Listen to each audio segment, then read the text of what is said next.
guys যে রোদ একেবারে যে চোদন কাম করা যায় না বলেছি এই যে বাংলা চোদন গাইস বাংলা চোদন প্রচুর রোদ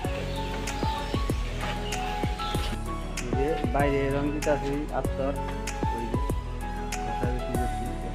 আস্তর এই যে ভাড়া ওই যে ফুলটা দিতে হয় এই যে গায়ে একজন দিতাছে আরেকজন ইতিহাসে উপরে গেছে